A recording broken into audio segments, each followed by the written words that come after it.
гарч төрдөг байж.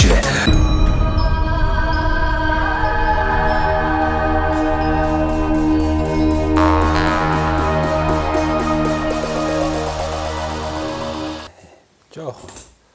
Тэр дэлгсаар гэдэж байна. Харагдаж байна. Жоох наашаа суух уу? Наа, хитрхи болно лоо. Одоо яаж юм? Одоо ихтгэн Зүгээр ах шүү тийм үү? жоох ингэхөө. Гайгүй нөө. Цонхоо авах яах вэ хэрэггүй юу? Цонх ер нь жоох хаач тийм үү? Хэрэг нэмэртэй юм болоо. Араас гэрэл хаяад байна уу л гэж байна. Харин тийм ээ. Бас гэрэл хаяхаар та битрийн царай ачаад гүрдийсэн бор царайтай л гараа. Харин тийм ээ. Та ч бас шар хүн юм а да. Уулын шар тэгээ харалчаад байт юм. За. Монголчуудаа Монгол их орныг нь танилцуулах зорилготой Монголын хамгийн хүзэгчтэй сумдаа сайхан амьдрын нэвтрүүлгээ Дундгов аймгийн Эрдэнэ далай сумаас бэлтгүүргэж байна. Эрдэнэ далай сумынхаа ерхий боловсролын сургуулийн захирал буян тогтох багштайгаа болж байна. Тань сайхан өдрийн төргий. Баярлалаа. Өрдөн ч гэсэн энэ өдрийн төргий. За танаа сайхан сургууль хэдэн онд байгуулагдаж байсан. За эн чи одоо бас их онцлог сум байна шүү дээ. Хүн ам ихтэй. За энэ утгаараа манай ерхий боловсролын сургууль маань 12 жилийн боловсрол олгож байгаа бах тийм ээ. Тэгж 12 жилийн боловсрол олгодог сургууль. За манайх 1930 онд байгуулагдсан. За үндсэндээ одоо 78-аас 80 оноос 10 жилийн боловсрол олгох сургууль болоод бол хөгжсөн. За аймгийнхаа хамгийн баруун талын бүсийн төв сургууль гэж явдаг.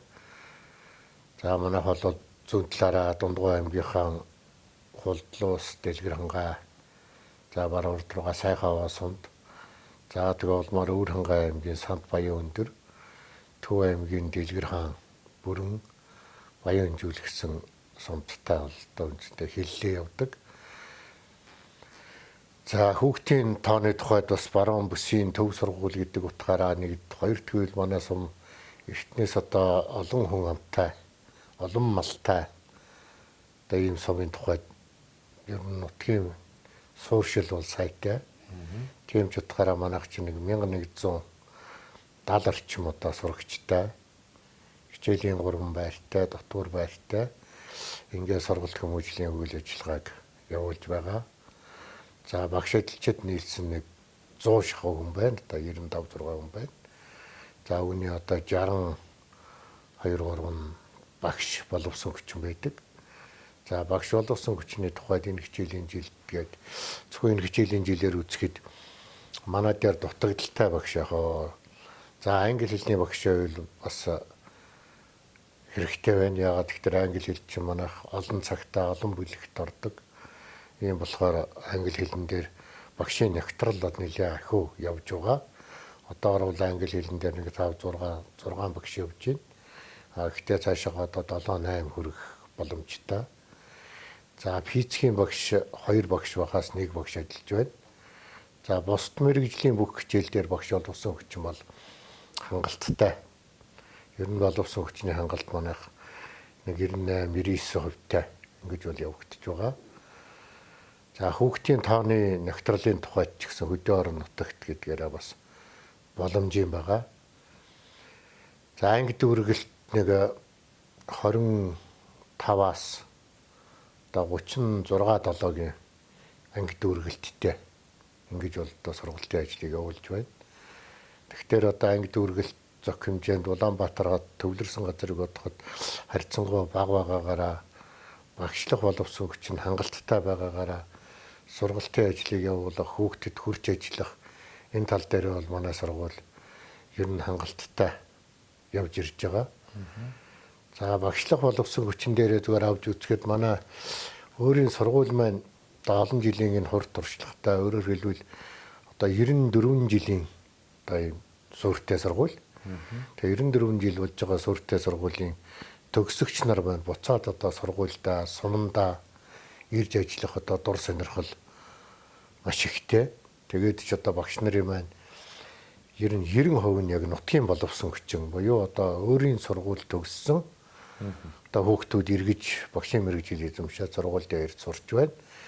За нэг 10% нь одоо гадны одоо манай багш нарын одоо болон сумын боловсон хүчнүүдийн гэр бүл эхнэр нөхөр за ах дүүс ингээд жилж ирсэн улсууд эзэлж одоо ажиллаж байна гэж үг. За мэдээж хэрэг одоо энэ 90 хэдэн жилийн түүхтэй сургууль гэдэг утгаараа за бас энэ суманд төрж өссөн бүхий л одоо хүмүүс маань энэ сургуулиар дамжин одоо гарсан байдаг баха. За тэгээд улс орон даяар бас алдар суугаа нандуулсан олон сайхан хүмүүс бас харагдаж байна. Би сая өөдөр ороод ирлээ. Тэг одоо бид бүхний сайн мэдэх одоо хүмүүс бас их харагдаж байна тий. Ямар одоо мундаг одоо эрдэмтэн докторууд, гавьяатууд энэ сургуулиас төрөн гарсан байдгийн тий. За манайгаас бол төрөн гарсан одоо төр нийгмийн зүтгэлтэн болон одоо их хурлын гишүүн за тэгээ улс их орондоо бүтээн байгуулалтанд гар бие оролцож бүхий л одоо насаараа хөдөлмөр үр бүтээлээ зарцуулсан олон гавьяатан одоо манай сургуулиас төгсөн гарсан байдаг. За энэний дотор одоо зогсдож хэлэхэд за одоо хамгийн дээдл нь гэхэд Монгол улсын хөдөлмөрийн баатар гавьяат тээвэрчин одоо Арднаа базрын арааш дарга бол одоо манай сумын төгсөгч Төмөр замын гэдгээр тийм төмөр замын арааш гэдгээр додтолтой юм байгаа. За манай сумын Монгол улсын анхны одоо адуучин хөдөлмөрийн баатар Ичин хорол гэж баатар байж байгаа бурхан боллоо. За энэ хүн мөн одоо өөрийн сургуулиараа сурч хүмүүжиж дамжиж гарсан. За Ичин хорол баатарын одоо дүү Монгол улсын ардын багш одоо лам багш маань бас өөрийнхөө сургуулиар энүүгээрээ бас сурч хүмүүжиж ингэж байсан хүн байгаа. За Монгол улсын хөдөлмөрийн баатар хончин Давг баатар байгаа. За Давг баатар маань одоо бусдаа үлгэрж явсан мундаг сайхан баатар хүн. Энэ хүн бол өөрөө бас манай сургуулийн одоо ууган төгсөгч нарын нэг сургуулиа төгсөж Малчины хотод гарсан юм хүн. Өөрийнх нь өр хүүхдүүд ч гэсэн одоо бүгд нь манай сургуулийг төгслөө. За одоо өр хүүхдүүдээс нь гэгтэл гавьяат шагналтай өнгөхэд Монгол улсын одоо алдарт туяач цогт хоёр гэдэг хүн. Одоо энэ сумдаа амьдэрч малаа маллаж морио үйж ингэ цаахан бол явж байна. За тэгээд доошлоод одоо Монгол улсын гавьяат барилгын гэдгээр бид бүгдэд одоо нэрлэгдэж байгаа манай мягмар гавьяат байна. Барилгын туул гавьяат байна. За жүжигчдээс одоо хин залбаат байна. За залбаат гавьяат мөн одоо энэ сумдаа төрж өсөж 10 жилээ төгсөж явахын зэрэгцээ их чин ах дүүс нь бүгд л одоо сургуультай төгсөж их чин одоо манай сургуульд бас багшлаж байж байгаад сургуулаа төгсөө явсан. Одоо хот руу Улаанбаатар хотод тэтгэвртэй гараа шилжсэн юм хүн байна. За ер нь ингээд дөрдөөд ах юм бол гавьяат цолтон хүмүүс бол маш олон байна. За энэ Эрдэнэ-Далай сумын онцлогоос та танилцуулаач. Та бас энэ сумын нутагт төрж өсвөө эсвэл бас одоо томилтоор энэ сумыг зорж ирвөө бас энэ нутаг авны буурлын хүмүүс ямар сайхан түүхийг ярьд юм бол энэ нутгийн тухай. Миний тухайд 1988 онд Улаанбаатар хотод багшийн сургууль төгсөөд томилтоор анх одоо энэ ч нэрж ажилласан. За эдүгээ одоо 35 6 жил энэ сумдаа доктор сурчлалтай нэг л сургуультай тасралтгүй ажиллаж байна. За энэ сумын одоо төгс ирсэнээс хойш гэр бүлтэйгээ танилцаад эдүгээ одоо 3 хүүхэдтэй.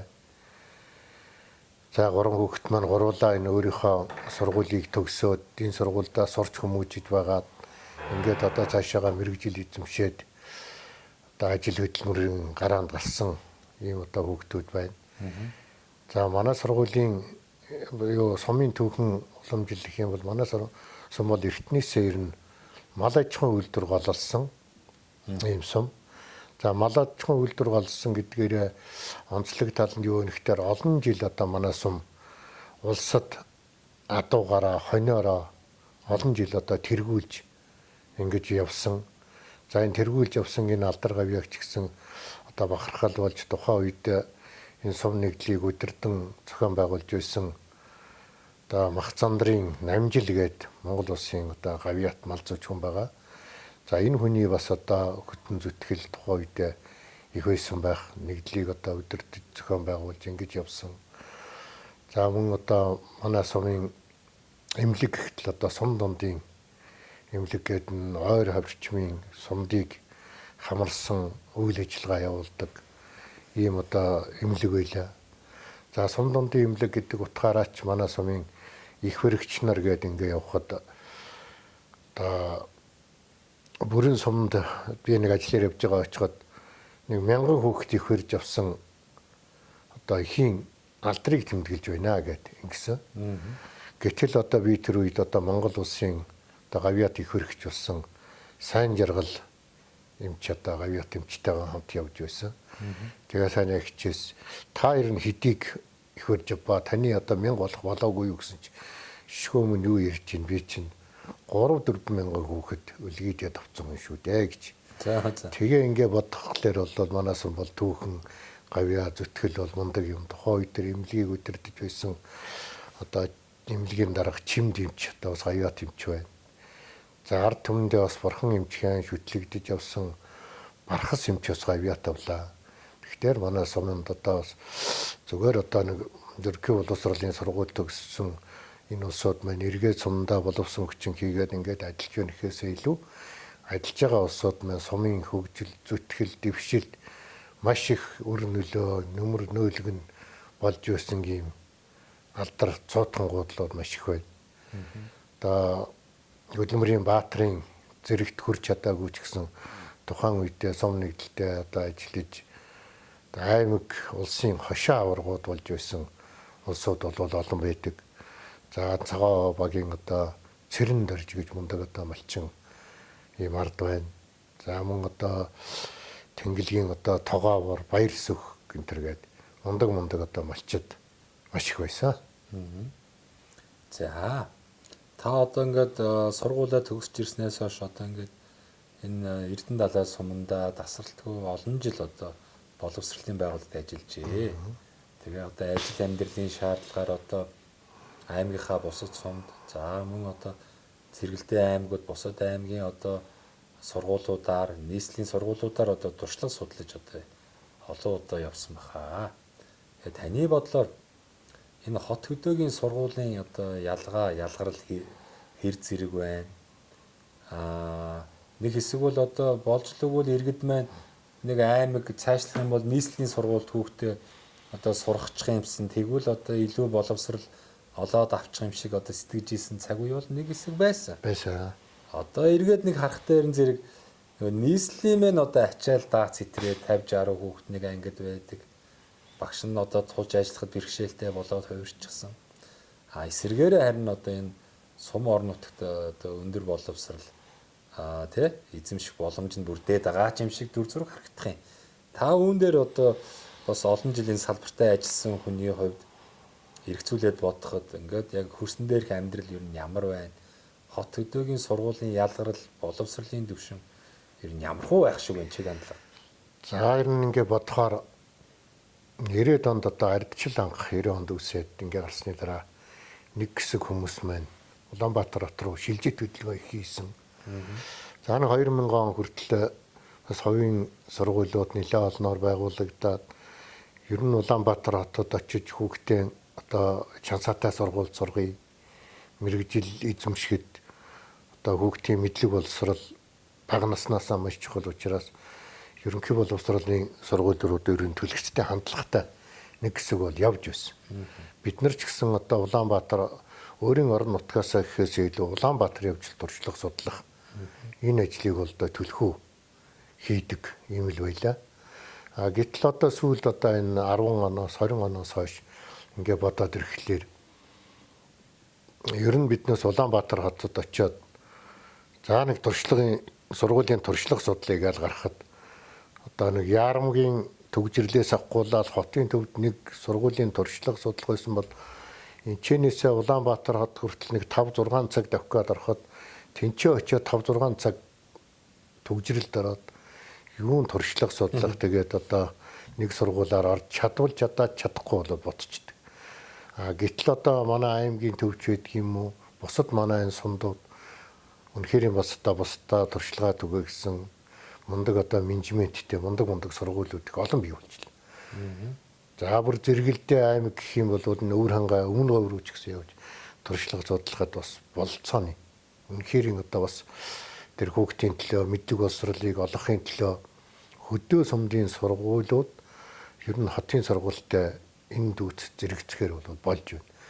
За энийг нь харахаар өөрийн чин хэлдэг шиг тэр ачаал гэдэг тал дээр бол нэгдүгээрт гарцааг болцсон. Яагаад тэгэхээр одоо би тэр хүүхдийн тоог хэлж байсан 25-аас 35-6-гийн хооронд л байна гэж. Гэтэл өнөөдөр нэг ангидаа нэг 35 хүүхэдтэй багш ер нь боловсролын норм бол анги дүргэлт нь 35-аар байдаг шүү дээ. Тийм. 35-та багш болвол өдөрт нэг хүүхэдтэй 40 минутын хичээл дотор бүгдийг нь тойрч өгөхгүй маа гэхэд 50% нь бол хүрээд ажиллаад тойрч. Дараагаар нь хичээл тарлаа. Эргээд давтлаг консультац юм өгөөд хүүхдүүдэд цайгаа уучаад буцаад гүгээд ирэх гэдэг ямар хотын төгжрөл машин дэргэнд энэ төрлийн асуудал байх юм бэ сургууль дээр ирээд давтлаг консультацандаа нэмж суугаад ингээд мэдэж чадаагүй хөрч чадаагүй юм а буцаагаад авчих бүрэн боломжтой болсон. Тэр стресстэй машины төгжрөл хүүхэд маань яах бол энэ тэрэ гэсэн юм бол байхгүй. Эцэг хэн сумдаа нэг дор ажиллаж. Ээж аав дээрээ гүйччихэд асуух юм асуучаад хэрэгцээ шаардлагатай юм а ээжээсээ ааваасаа авчгаад буцаад сургууль дээр гүйгээд ирэх юм боломжтой. Ер нь бол хөдөө орон нутагт тэр стресс инээтрээ юм байхгүй болсон нэг. Хоёр дахь бол бас хөдөөний хөгжил сайхан болж байна л да. Манай сургууль ихтэл одоо хичээлийн байрууд маань бүгд одоо дотор бийтсэх ариун цэврийн байгууламжтай болсон. Тэгэхээр хүүхд гадагшаа гарах шаардлагагүй сургууль дотроо бийтсээд за өдний хоол цайгаа бүгд сургууль дотроо идээд ингээд ерөөсөө хичээлийн тэр юун дээр үнэхээр хүүхдөрөө сурыг хөгжий мэдий гэвэл бүх үйл ажиллагаанууд бол явагдаж байна гэсэн үг. За Улаанбаатар хот шиг интернет гэтэл манай сум одоо бас ер нь хөгжлийн төвшин бол дажгүй гэж боддог. Яагаад тэгэхээр өөрийн телефоны одоо Mobi, Unitel, Skytel гэдэг бүх сүлжээнүүд бол байна. Дээр нь 4G одоо энэ интернет бол байна. Тэгэхээр одоо эцэг их өөрсдийн одоо хүүхдээ сургах, хүүхэд мэдлэг олж явах одоо тэр дэлхийн хөгжлийг ч гэсэн интернетээс олоод сурж явах бүрэн боломжтой.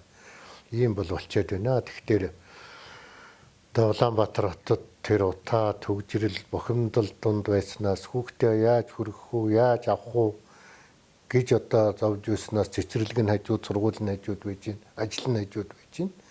Ингээл Google бүх юмдаа очиод бүх юмд хамрагдаал ингээ явах бүрэн боломжтой байна. За энийг бас нэг илтгэхэд байгаа бас нэг юм юу вэ гэхээр манай сургууль дээр бас нэг онцлог ингэдэг. Энэ ээж аав нь шилжээд Улаанбаатар руу явцсан. Ийм хүүхдүүд бол манайд нэлээд байна. За яг ээж аав нь ажил амьдрал тийм мэрэгжлийн шаардлагаар ингэ явцсан. Бүр хол одоо оторлоод бас өвс ногоо хөөгөө тэр хангаа газар руу хаавсан доромтч очсон, Сүхбаатарч очсон болгон энтэрлөө явцсан айлууд байна л та. Гэхдээ эдний хүүхдүүд зарим нь нэмээ өөдөрөө сууж байна. Зарим нь дотор байран дээр сууж. Гэхдээ ингээл цаахан сумдаа ажиллаал, амьдрал, сураал, хөгжөөл тэгэл зөвхөн сурагчийн амралтаар ээж аав дээр очиж байгаа л бусд үедээ тэгэл эмээ өвөө дотор байрантаа ингээ байж байгаа. Ийм хүүхэд бол бас манай зөндөө байна. Тэгэл ба. За тэгээд бас захирал багштайгаа адилхан би нэг уриалгыг дэвшүүлье. Одоо хотод мэдээж хэрэг сургуулийн хүрэлцээ маш хэцүү байна.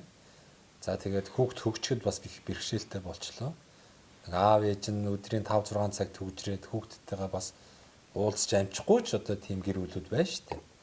За тэгээд нэгэн л тийм байгаа бол одоо юу гэдгийг өөрийн төрлөх нутаг эмээ өвөө дээр нь аав ээж дээр за эсвэл одоо ах дүү нар дээр ч гэдэг юм уу. Ингээд эсвэл дотор байран ч гэдэг юм ингээд сумын эрүүл цэнгийг агаар анги одоо дүүргэлт маань стандарт буюу стандартаас одоо бага хэмжээнд байгаа энэ багш нь тулж ажиллах боломжтой энэ анги танхимд одоо сумын сургуульд хүүхдүүдэд одоо сургацгаая гэж нийслэл Улаанбаатар хотод амьдарч байгаа эцэг эхчүүдтэй уриалж байна. Тэгэх юм бол таны хүүхд одоо сурлага сайжрах, цаашлах юм бол одоо улсын чанартай олимпиад уралдаан тэмцээнд тэргүүлэх ингээд насанд хүрсэн хойно одоо хинч голөгдохгүй мэрэгжил боловсралтай болох энэ боломж бол одоо сумын сургууль байна. За яг хотод байгаа одоо төлбөрийн чадамжтай хувийн одоо сургуульд те өндөр төлбөртэй анги дүүргэлд цөөхөн ийм сургуульд өгдөг эцэг эхчүүд бас нэг өөр. Гэтэл одоо өнөөгийн Монголын нийгэмдэр улсын сургуульд хүүхдээ боловсрал эзэмшүүлж байгаа дийлэх ард иргэд маань байж байна. Үүнээсээ бас дийлэнх нь хөдөө орон нутгийн гарал үүсэлтэй хөдөө орон нутагт аав ээж ах トゥ эмээ өвөөнэ одоо амьдарч байгаа ийм одоо гэр бүлүүд зөндөө байна. Тэгэхээр энэ гэр бүлүүд рүүгээ бас энэ уриалгыг дэвшүүлж байна. Та төрлөх сум руугаа үр хөвгтөө бас одоо сайхан боловсрч сурах боломжийг нь эрүүл цэнгийг агаар тийм ээ стрессгүй орчинд хүүхдээ сургах энэ боломж бол бас байхгүйш байгаа шүү. Ингээд нийслэлчүүдээ бүгдээрээ үр хөвгтүүдээ сумын сургуульд одоо өгж хүүхдээ хөгжүүлэе гэж одоо уриалах байна. За зүйтэй баярлалаа. Тий. За тэгээ баярлалаа. Захирал багштайгаа бас нэлээд хугацаанд одоо энэ сургуулийн орчин нөхцөл болон за мөн одоо хувийнх нь үзэл бодлоос хуваалцлаа. За ингээд захирал багштай одоо нэвтрүүлэлт оролцсныг одоо оролцсонд одоо талархаад танд бас сайхан боломж олгоно. Манай нэвтрүүлгийн хамтран ажиллагч байгууллага байгаа юм. Миний малгаан дээр Мөнх Ампер Construction гэдэг. Мөнх Ампер Construction. Энэ Монгол залуучууд маань Монголдо одоо барилгын бүхий л төрлийн материалыг үйлдвэрлэж байна. Тэгээд та одоо хувийнхаа хэрэгцээнд байшин саваа өргөтгөх, сайхан ажлын байр нэмэгдүүлэх, одоо гараж сав барих ч гэдэг юм уу ийм одоо шаардлага гарвал энэ компани руу хандаарай. Энэ залуучууд маань одоо нөгөө сүүлийн үед их хэрэглэгдээд байгаа нөгөө лего блок гэдэг ингээ угсардаг том блокуудыг үйлдвэрлэж байна. За хөөсөн дулаалга, за сэндвич хавтан, за барилгын одоо дотор засал одоо будаг эмүүлс, чулуун будаг гэдэг одоо байшин барилга байгууламж барихад шаардлагатай бүхий л материалуудыг одоо Монголдо хямд чанартайгаар үйлдвэрлэхийг хичээж байгаа юм хамт олон байгаа. За энэ эрхийг танд олгоё. За мөн одоо энэ завшааныг ашиглаад идэх шиг та бас одоо 5 метрийн ярьцлагыг үзэж байгаа Монгол орны өнцөг булан бүрт амьдран суугаа сайхан найз нөхөд ах トゥ төрөл төрөсөдөө үе үеийн сургуулийн одоо төгсөгч нартай бас энэ нэвтрүүлэг гарах өдрийн чин сэтгэлийн мэдлэгийг дэвшүүлнэ. За ингээ Улаанбаатар хотод амьдарч байгаа энэ сургуулийг одоо төгссөн үе үеийн төгсөгчд болон Улаанбаатар хотод амьдарч байгаа ахмад багш нартаа энэ ахмадын баярын өдрийн мэндийг мөн одоо өргөн дэвшүүлээ. Өнөөдөр Монгол оронд одоо ахмадын баярын өдөр тохиож байна. За тэгээд сумдаа сайхан амьдарч, сумдаа хөгжиж, сумдаа одоо бүхэл одоо боловсролыг эзэмших боломж та нарт нээлттэй байна шүү гэж уриалах байна. За ингээ бүгдэнд эрүүл энх сайн цагныг хүсье.